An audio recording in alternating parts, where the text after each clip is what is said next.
Bienvenue dans le vestiaire avec Nicolas Saint-Pierre. Content de vous voir parmi nous. Brigil et Rockland Ford vous présentent cette magnifique émission et tout de suite, on ouvre les portes de notre vestiaire à Renaud Lavoie. Rumeurs, transactions, nouvelles, des échos de vestiaire. Il est un des meilleurs informateurs de la LNH. C'est le temps de faire le point avec Renaud Lavoie. Présentation Desjardins en direct du Centre Bell pour une rencontre entre les Montreal Canadiens et les New York Islanders. Je sais pas si Renaud t'a entendu les commentaires et tout le brouhaha qui se passe ici dans la capitale, les commentaires de Jake Sanderson, de Brady Tkachuk. Il y avait tellement de Kodak aujourd'hui que l'instant d'un moment, je me suis pensé à Montréal. C'est pas de bon sens. Or, t'as-tu un petit quelque chose à dire là-dessus, par exemple? Est-ce que c'est une tempête dans un verre d'eau, tout ce qu'on vit en ce moment? C'est hallucinant. Puis, écoute, je ne pense pas que les partisans des sénateurs d'Ottawa vont huer leur capitaine. Là. Il y a des limites. Là. Ça serait le bout. Parce que si ça arrive, dites-vous que c'est le début des vrais problèmes. Ça ne peut pas arriver. Brady Tkachuk, ne mérite pas d'être hué. Il a gagné la médaille d'or avec son pays. C'est un fier représentant américain. Je ne vois pas où il y a un problème. Comme Claude Giroux a dit si bien, je comprends pas. Il y a quelque chose qui me manque. Là. Ouais. Il a gagné la médaille d'or avec les États-Unis.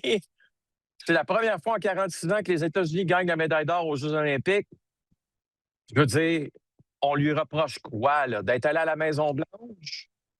Il fait croire que tout le monde qui nous écoute aurait refusé, mettons, une visite à la Maison-Blanche s'ils étaient américains. Ça m'étonnerait beaucoup. C'est juste l'association avec le gars en poste, on s'entend. C'est que. Puis d'ailleurs. On sent contre-fou. Contre-fou complètement. T'as-tu le temps de lire l'article de Jerry Brewer dans The Athletic aujourd'hui? Non. Puis qu'est-ce qu'il dit, mon ami Jerry? Son article, il parle que l'équipe des hommes a gagné l'or, mais a perdu la chance. Du fait que c'est correct de célébrer tout ça. J'ai vu ça. Oui, t'as raison. C'était hier, cet article-là. Oui, mais de l'autre côté, vous avez un gouvernement qui se fait de l'appropriation du capital politique avec tout ça, et les gars se retrouvent un peu dans la tourmente. Mais c'est aux joueurs, aux athlètes maintenant de faire le choix. Est-ce que maintenant, on doit quand même y aller automatiquement? C'est une question qu'on doit poser. J'en ai une bonne pour toi. Vas-y. Là, je ne veux pas faire de politique. Là n'est pas l'objectif, OK? Je comprends qu'au Canada, l'ennemi public numéro 1, c'est Donald Trump. Je veux dire, c'est correct. On s'entend là-dessus. Mais aux États-Unis, il y a quand même plus de la moitié de la population qui a voté pour lui. Et il y a une grande partie de la population qui admire cette personne-là. On ne fera pas le débat, ont-ils raison, ont-ils tort? C'est un débat complètement inutile. Donald Trump ne s'en va pas. Mais c'est quelqu'un qui semble très respecté parmi les athlètes professionnels. OK? Moi, j'étais ici à la confrontation des 4 nations au Centre Bell l'an dernier. Justin Trudeau, premier ministre du Canada à l'époque, s'est présenté près des joueurs canadiens. Il y en a très peu parce que les joueurs canadiens étaient en train de se réchauffer, de jouer au soccer, là, comme on voit toujours avant les matchs. Là. Il y en a très peu qui se sont tournés la tête pour le regarder et aller le voir. En fait, je ne sais même pas s'il y en a qui ont été le voir. Peut-être, là, mais je peux te dire une chose, il n'y en a pas beaucoup. Ouais. On était indifférent à sa présence. Penses-tu que si Donald Trump s'était présenté, on va dire Donald Trump, Joe Biden, je pense pas, il était dans une autre époque, il était dans un autre delà, je devrais dire, mais mettons Barack Obama. Ouais. Barack Obama, George Bush, n'importe quel, là, serait présenté, là, près du vestiaire américain pendant qu'ils jouent au soccer, les joueurs. Penses-tu 2 petites secondes que les joueurs auraient été indifférents à la présence du président des États-Unis? Peu importe son nom. Peu importe son nom. La réponse est non, tout le monde aurait arrêté de jouer. OK? Alors, dans la vie, tout est une question de respect. Les athlètes professionnels américains respectent leur président parce qu'ils respectent l'institution, d'après moi, beaucoup plus que d'autres choses, là, que la personne. Et au Canada, je n'ai pas le même sentiment d'appartenance.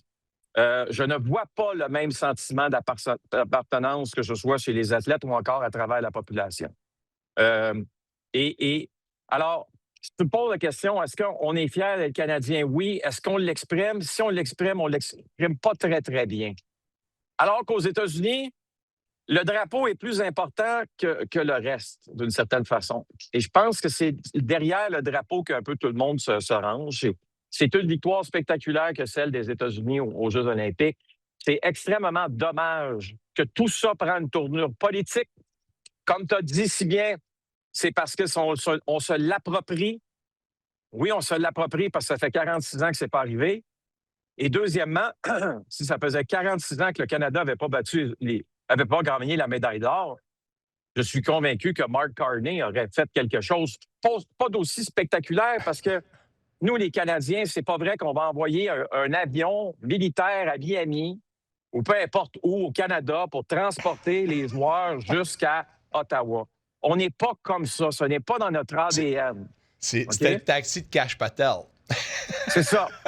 Non, mais tu comprends ce que je veux dire? Tu sais, on est très différents. Et ceux qui voyagent aux États-Unis, Nicolas, le savent très, très bien là, qu'on est différents, nous, les Canadiens, des Américains. Le sentiment d'appartenance au pays est à un autre niveau. Ça ne veut pas dire que tous les Américains sont pro-Donald Trump. Absolument pas, OK? Mais il y a une chose, par contre. Ils vont mettre le drapeau avant toutes les opinions politiques qu'ils ont. Le drapeau était évidemment sur le chandail des joueurs américains. Tout le monde s'est rallié pour une victoire américaine. Puis maintenant, on n'est pas content qu'il y ait des Américains qui se soient présentés à la Maison-Blanche à l'invitation de Donald Trump. Hey, man, come on. Come on. Bien dit. De quoi qu'on parle? Moi, admettons que j'avais reçu je ne suis pas pro Justin Trudeau, là, absolument pas. Je suis anti-Justin Trudeau, mon opinion personnelle. Mais si j'avais été invité, là, parce que je ne sais pas, moi, je faisais partie d'une organisation, puis le premier ministre du Canada nous invite dans son bureau ou au Parlement pour célébrer la victoire, mettons, de mon équipe, X, ben, tabarouette, je serais allé. J'aurais pas commencé à faire de la politique avec ça. J'aurais dit, ben, merci beaucoup, merci de nous reconnaître, puis merci de nous recevoir. Puis, il n'y a rien de politique là-dedans. Mais ça, c'est mon opinion. C'est sûr que la façon dont les Américains l'utilisent, puis Donald Trump l'utilise, oui, il en fait une tournure politique. Ça ne devrait pas être ça, mais faut-il s'en surprendre? C'est ça la vraie question. En plus de l'équipe américaine, je pense que les grands gagnants de ce tournoi-là, c'est la Ligue nationale de hockey. 26 millions aux États-Unis seulement, plus de 8,7 pour cette finale-là au Canada. Alors, chapeau, la promotion de la Ligue nationale de hockey. Yes, sir, toaster. Mais un autre sujet controversé, par exemple, Mike Commodore, l'ancien de la Ligue nationale de hockey, sur le podcast Barn Burner, a dit que selon des informations pertinentes qu'il a, Wayne Gretzky aurait demandé d'aller faire un speech avant la finale dans le vestiaire canadien, puis la présidente, la CEO de Hockey Canada, Catherine Anderson, lui aurait dit « Tu n'es pas le bienvenu ici ». Commentaire là-dessus? Ça a été nié. Mon collègue Chris Johnson, de The Athletic aussi, a tweeté un peu plus tard cet après-midi que c'est faux, que Wayne Gretzky n'a jamais fait cette demande-là ou que cet événement-là n'est jamais arrivé. C'est sûr que Wayne Gretzky a trouvé une façon de s'attirer des foudres, on va se le dire. Mais, tu sais, moi, j'ai eu une conversation avec Wayne Gretzky, justement, avant la confrontation des Quatre Nations, au mois de... Donc, les Quatre Nations, c'était il y a un an. Donc, moi, j'ai parlé à Wayne en décembre 2024. Puis, Wayne Gretzky, là, il vit aux États-Unis. Ses enfants sont américains, OK?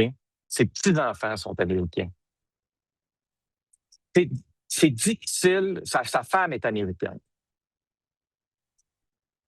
c'est difficile d'être dans un pays où tu es bien accueilli, bien reçu, puis de commencer à cracher sur les gens qui te reçoivent, où tu vis présentement. Tu comprends? Me semble. Je sais que nous autres, on accepte beaucoup qu'il y ait des gens qui sont ici dans une terre d'accueil, puis ils aiment ça, taper sur la terre, sur les gens qui sont au pays, qui ne respectent pas nécessairement la culture canadienne. Mais qu'est-ce que tu veux que je te dise? Ils ont le droit de le faire, la liberté d'expression existe. Mais Wayne Gretzky a au moins l'intelligence de se dire « Je ne commencerai pas à taper sur la tête des Américains, un endroit où je vis depuis je ne sais pas combien d'années maintenant. » Maintenant, est-ce que ça fait de lui un anti-Canadien? Ben voyons donc. Ça n'a pas de bon sens. Parce que là, Nicolas, on va toujours dans les extrêmes. On est constamment mêlé et quelqu'un ne peut pas avoir une opinion ou respecter un pays. Donc, Wayne Gretzky ne peut pas respecter le peuple américain sans se faire traiter d'anti-Canadien. Comment est-ce possible qu'on soit rendu là? Ça ne me rentre pas dans la tête.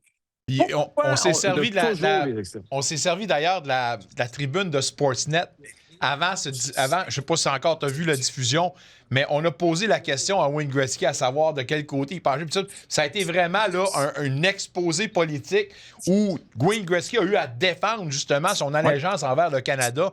Vraiment, j'ai trouvé ça un peu boiteux. Oui, mais on est rendu là. Le pauvre Wayne s'est fait tellement taper sur la tête. Pourquoi? Bien, il y a deux choses. La première, rappelle-toi, aux 4 nations, on le présente sur la patinoire, passe à côté des joueurs canadiens, ne les salue pas, mais salue les joueurs américains. Un peu. Faut pas oublier une chose. On a appris après le match que Wayne Gretzky était dans le vestiaire canadien. OK? Ils avaient tous rencontré de façon pas individuelle, mais dans un groupe.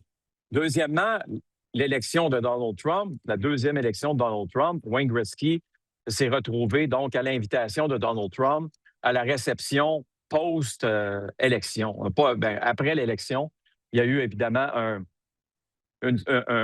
pas une cérémonie, mais un petit party, une célébration. Ouais. Voilà, merci Nicolas. C'est pas parce que Wayne Gretzky était là qu'il est anti-canadien. C'est pas parce que Wayne Gretzky a salué les joueurs américains sur la glace qu'il est anti-canadien. On fait des amalgames, des rapprochements qui n'ont pas de bon sens. Je trouve ça extrêmement triste, mais faut-il s'en surprendre dans la société dans laquelle on vit aujourd'hui, où on est rempli d'extrêmes? Une personne ne peut pas faire quelque chose ou avoir une opinion sans être traité d'extrémiste. C'est constamment comme ça. C'est rendu... Ça n'est plus vivable d'une certaine façon. Et je ne pense pas, malheureusement, mon cher Nicolas, que ça s'en va en s'améliorant parce que j'écoute notre chronique depuis le début. On parle même plus de hockey. Hey, ces médias sociaux, là, ça n'arrête pas. Je dis, c'est chaud. Non, mais on parle même pas. On devrait parler des sénateurs, le match, comment qui est important ce soir, qui ont besoin des 2 points face aux Red Wings. On devrait parler des Canadiens qui ont les sabres de Buffalo dans le cou et qui veulent absolument enlever les sabres de là puis continuer à monter au classement. Ça fait 15 minutes qu'on parle de tout sauf des matchs ce soir, Nicolas. C'est-tu triste? On va passer à d'autres choses, par exemple. Après ce soir, on va passer au sport. Moi, je trouve ça extrêmement triste. Puis c'est pas de ta faute, là, Nicolas. Je suis pas en train de parce que l'actualité, c'est ça aujourd'hui. Tu comprends? Ça fait partie de notre quotidien. C'est ça, les nouvelles d'aujourd'hui.